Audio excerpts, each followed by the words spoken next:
Good, the wonderful. Oh, higa na. Oh, Nakita mo ba si Jenny Bravo? si Johnny Bravo, kanina nakita ko umaga, naglakad lang doon, may dinala. Bakit naman? Hanap ko kasi siya may papagawa ko sa kanya.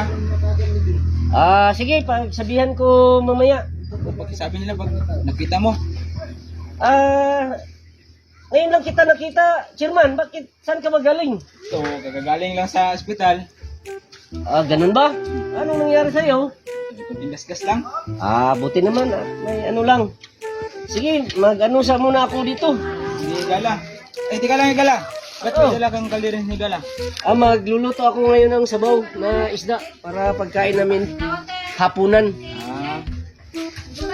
Sige, pagsabihan ko mamaya si Johnny Bravo.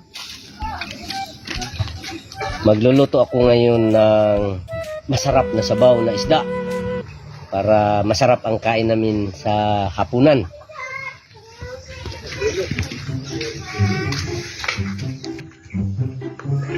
Ang puso kong nagdurugo. Higala!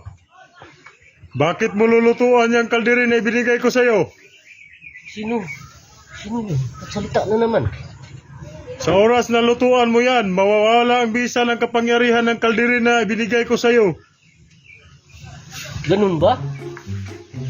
Sino ka? Taga saan ka? Ikaw ba yung kausap? Nagsalita yung ibang araw sa lumang bahay? Oo, ako yun. Magluluto sana ako ng sabaw para gamitin namin yung kaldirin. Sayang naman at magagamit to. Sa oras na gamitin mo yan na pangluto, mawawala ang bisa ng kapangyarihan ng kaldirin. Ganun ba? Kaya ikaw ang nabigyan ko ng kaldirin na yan. Dahil lang bisis akong naglibot sa buong mundo. Ikaw lang yung nakita ko na may gininto ang puso, higala. Kaya ingatan mo yung kaldirin na yan. Ganun ba?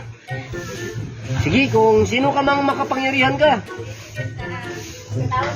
Hindi ko na gagamitin to sa pagluto. Gumamit ka na lang ng ibang kaldero dyan. Huwag lang yung makapangyarihan na kaldero na binigay ko sa'yo. Kaya pala pinupupuan ito ng maraming pira ni God the Wonderful.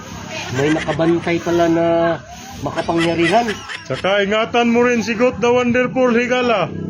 Baka mawala yan. At saka yung kaldero na yan, mawawala rin yan kapag nawala si God the Wonderful.